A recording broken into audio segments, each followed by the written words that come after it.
Despite the fact that Marxism made headway in terms of policy in the United States and other Western European countries in the early part of the 20th century, orthodox Marxists had a major problem by the end of the 1910s. The actual worldwide Marxist revolution really hadn't ignited. Not only hadn't it happened, workers had spent the better part of 5 years murdering each other en masse in World War I. Marx's dialectical prophecy had been proved false. But just because Marx's dialectic materialism had been proved false, and just because soon the new Soviet Union would be slaughtering its own citizens at record rates, didn't mean that the Marxist intellectuals were going to give up on worldwide revolution. That was where Antonio Gramsci and Georgy Lukács came in. Gramsci was an Italian socialist who saw tearing down society as the necessary precondition for the eventual victory of global Marxism. Marxism simply hadn't won because men were weak. And men were weak because they were the products of a capitalist society. Man is above all else mind, consciousness, Gramsci wrote in 1916. That is, he is a product of history, not of nature. There is no other way of explaining why socialism has not come into existence already. Lukács built on Gramsci, deciding that Marx's dialectic materialism wasn't really a prophetic tool for predicting the future. It was a tool for tearing down society itself. Simply destroying the status quo in the minds of the people would bring Marxism. Lukács's view was so influential that, for a time, he actually became Deputy Commissar of Culture in Hungary, where he proceeded to push a radical sex ed program encouraging free love and rejection of morality. In that role, he tried to live out his ideology of destruction. I saw the revolutionary destruction of society as the one and only solution. A worldwide overturning of values cannot take place without the annihilation of the old values and the creation of new ones by the revolutionaries. Fortunately, the people of Hungary weren't nuts, so they dumped him. That left Lukács unemployed, but not for long. Felix Weil was a young radical from Frankfurt, Germany, and a devotee of Marx. He, like Lukács, saw the problems of implementing socialism, namely that nobody really liked it very much. But like most of today's lefty college students who live off their parents' money while preaching the downfall of the capitalist system, he was rich. So he used his granddaddy's money to fund the Institute for Social Research, which was really a precursor to John Podesta's Center for American Progress, funded by George Soros.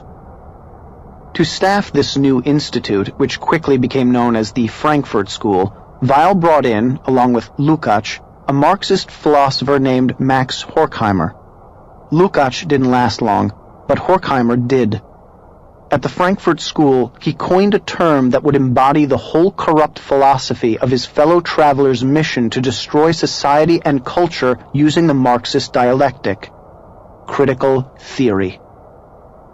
Critical theory was exactly the material we were taught at Tulane.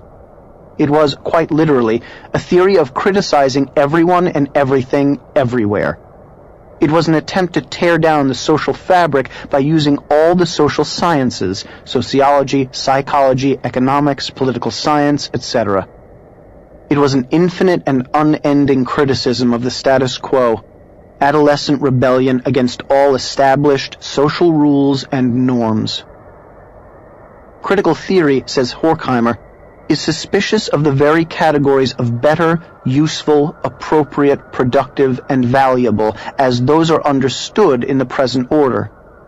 So, if you liked ice cream better than cake, or thought a hammer might be more useful than a screwdriver in a particular situation, you were speaking on behalf of the status quo.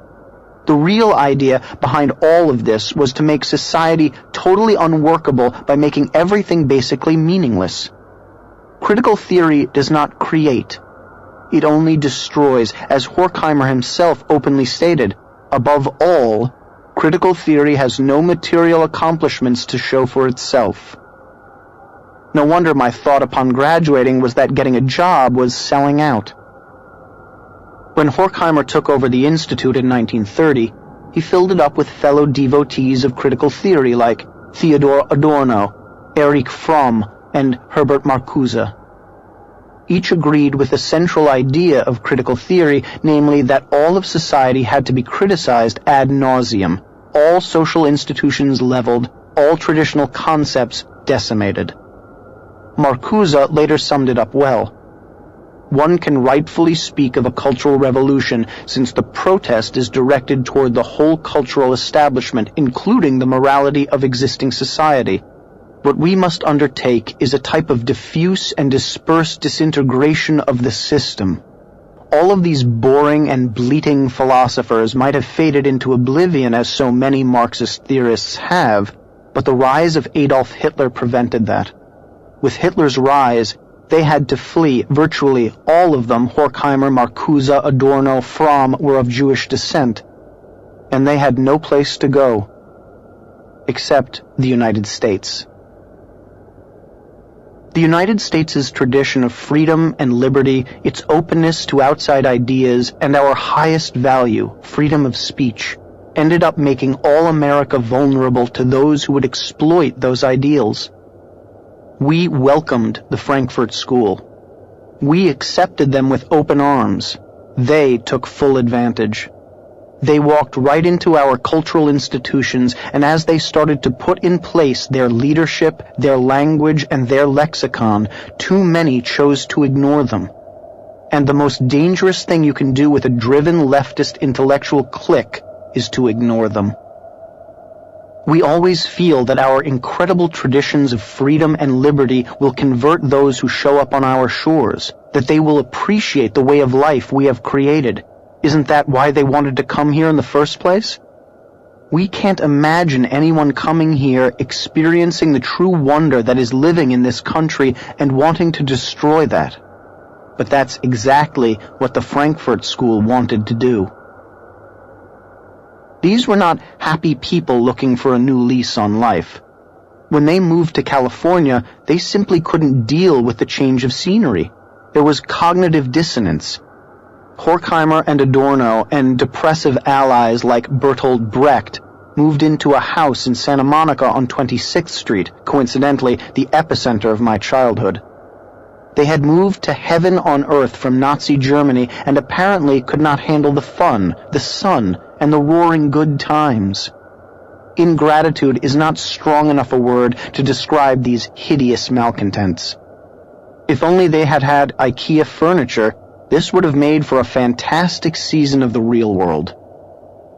Brecht and his ilk were the Kurt Cobains of their day, massively depressed, nihilistic, people who wore full suits in 80-degree weather while living in a house by the beach.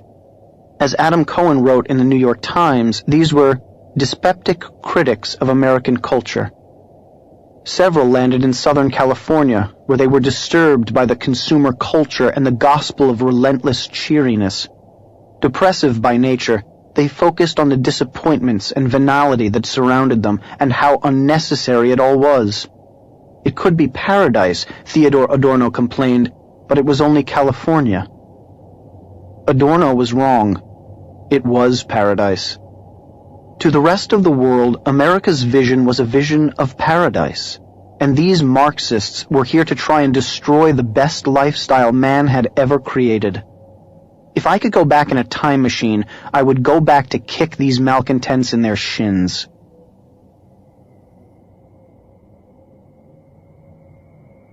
Members of the Frankfurt School had some American allies, men who had accepted the Roosevelt-Wilson synthesis of Hegel and Marx and who were now looking for the next step.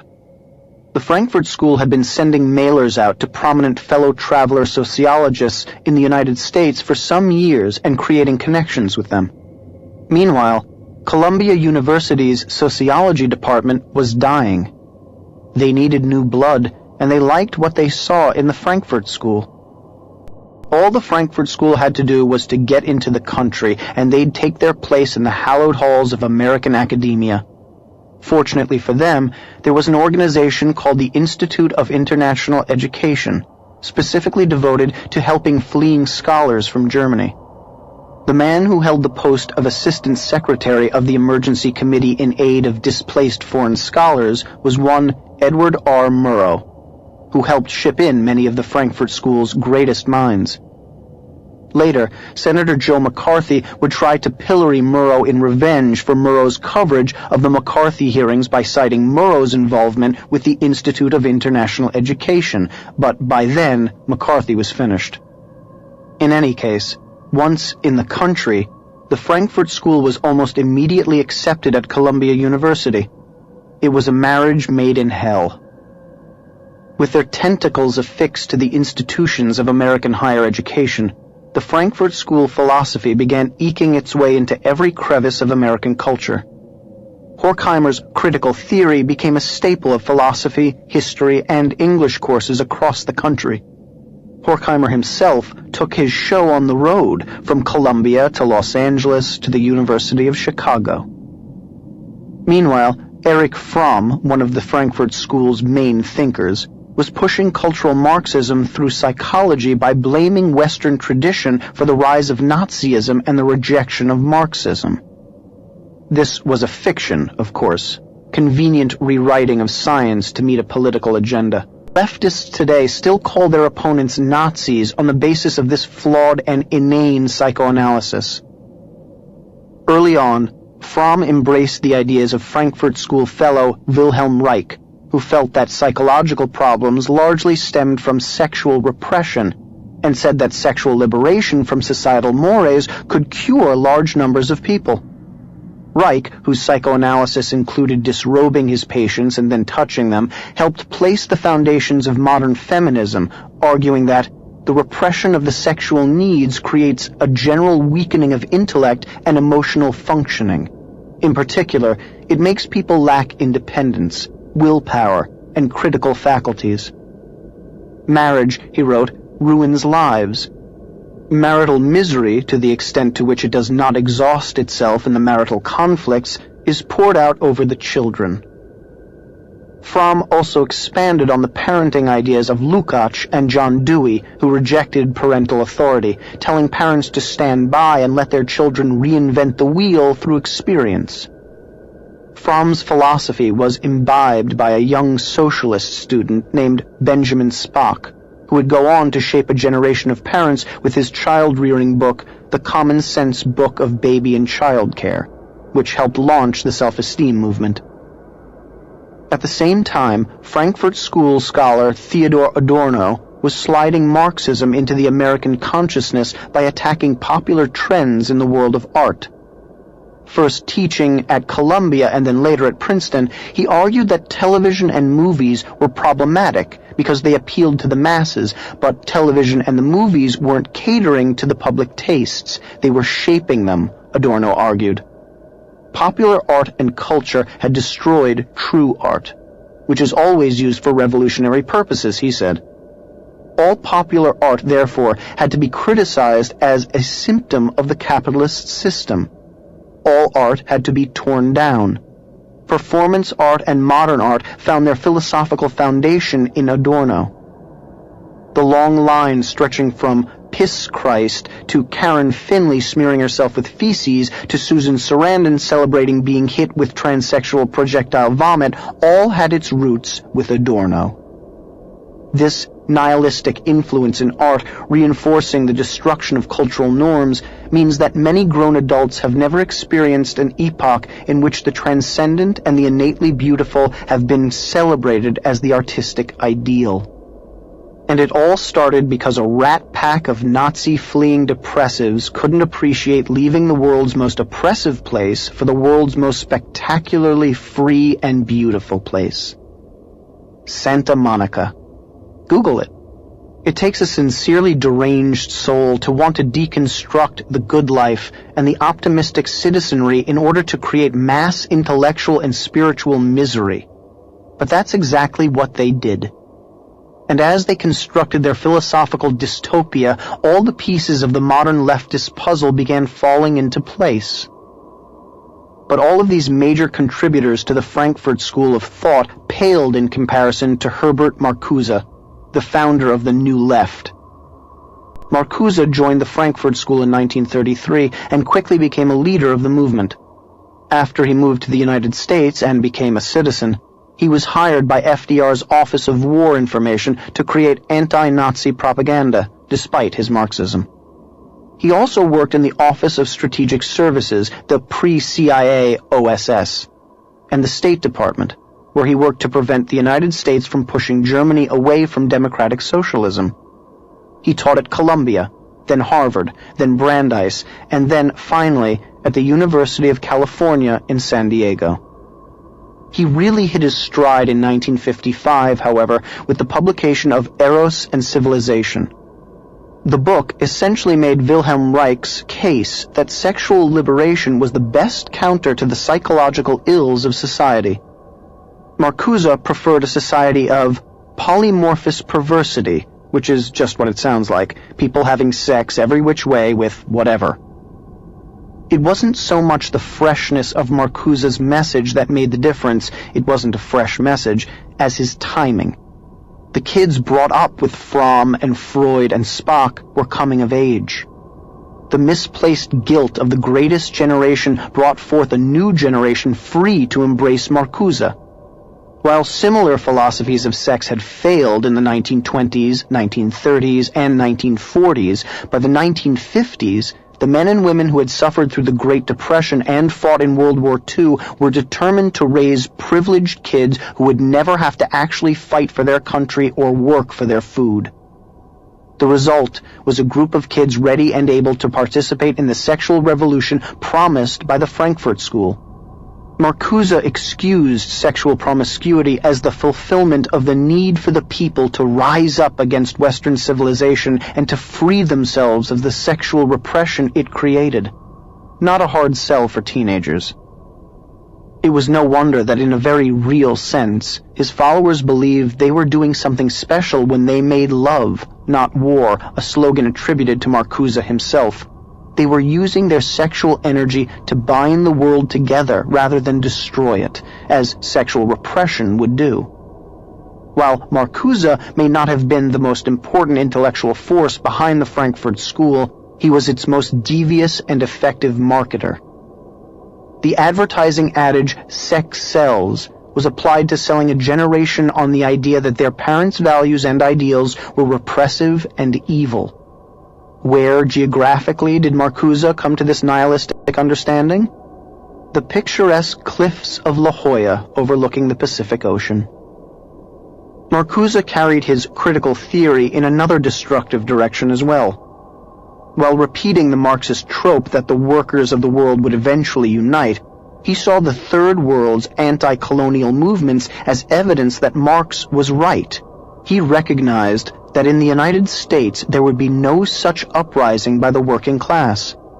He therefore needed a different set of interest groups to tear down capitalism using his critical theory. And he found those groups in the racial, ethnic, and sexual groups that hated the old order.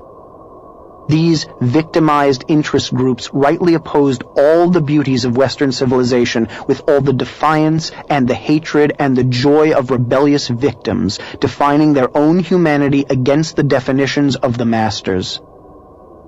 Marcuse's mission was to dismantle American society by using diversity and multiculturalism as crowbars with which to pry the structure apart, piece by piece. He wanted to set blacks in opposition to whites, set all victim groups in opposition to the society at large. Marcuse's theory of victim groups as the new proletariat, combined with Horkheimer's critical theory, found an outlet in academia, where it became the basis for the post-structural movement, gender studies, LGBT/queer studies, African American studies, Chicano studies, etc. All of these blank studies brazenly describe their mission as tearing down traditional values and the accepted traditions of Western culture and placing in their stead a moral relativism that equates all cultures and all philosophies, except for Western civilization, culture, and philosophy, which are exploitative and bad. Marcuse was widely accepted in the 1960s by the student movement. so much so that students in Paris during the 1968 uprising marched with banners reading Marx, Mao, and Marcuse. But he still wasn't winning in America. Marcuse had a big problem. America's founding ideology is still far sexier than that of the Marxists, who insist on a tyrannical state of equality rather than freedom with personal responsibility. Even if Marcuse was promising unending sex, drugs, and rock and roll, most Americans were more interested in living in liberty with their families, in a society that values virtue and hard work rather than promiscuity and decadence. So Marcuse had to find a way to defy the opposition. He found it in what he termed repressive tolerance.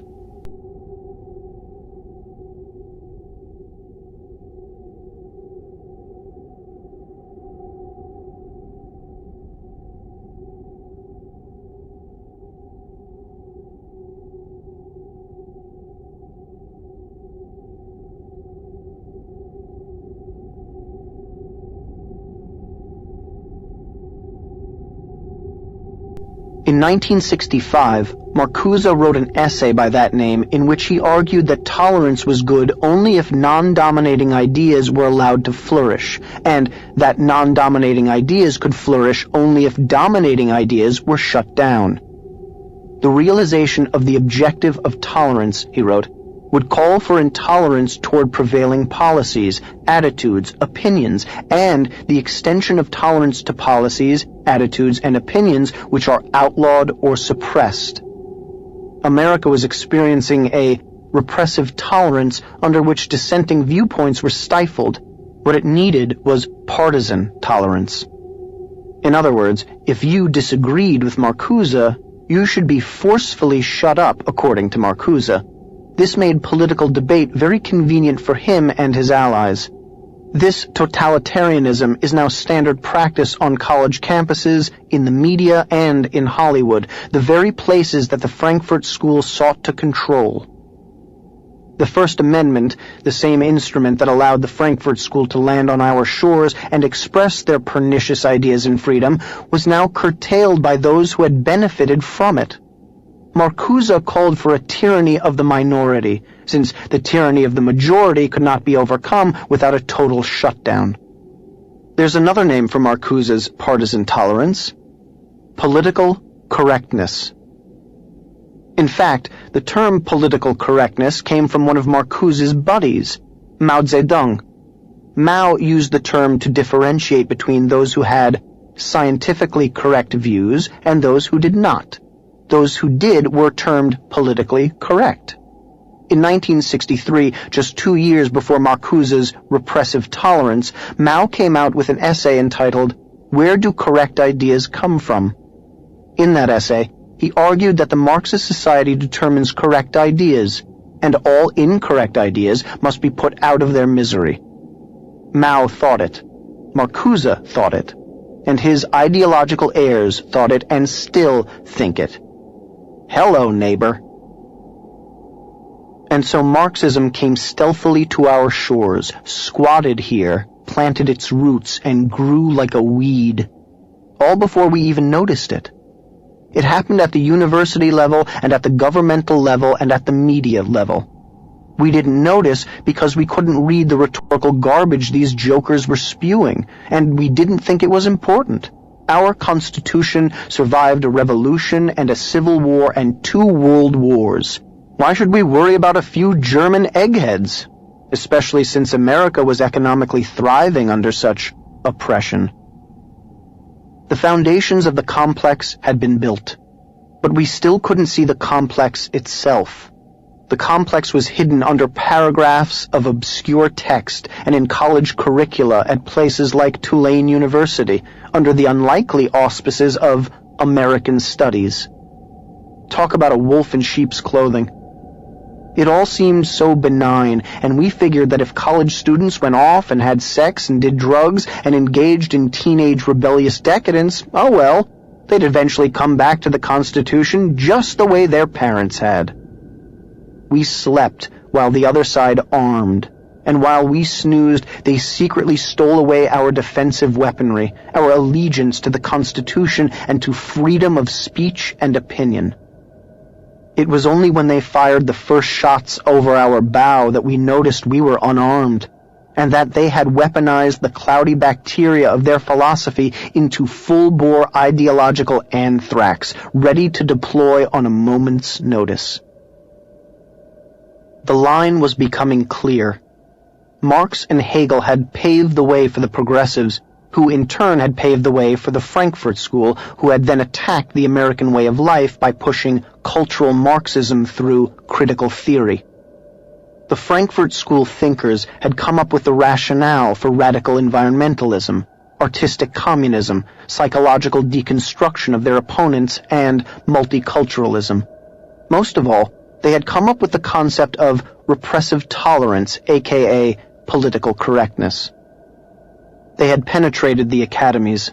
My American Studies program at Tulane had far more Adorno and Gramsci and Horkheimer and Marcuse than Twain or Jefferson or Lincoln. There was some trickle-down intellectualism going on. All the college students who worked through these programs and took swigs from the Frankfurt School bottle labeled "Drink Me" shrank mentally and ended up as parts of the complex. But that didn't explain how American society as a whole was taken over by this stuff. I just couldn't understand it. How did Frankfurt School philosophy, which is obviously complicated, highfalutin stuff, become a mass psychosis? How did this outsider's philosophy penetrate our hearts and our minds?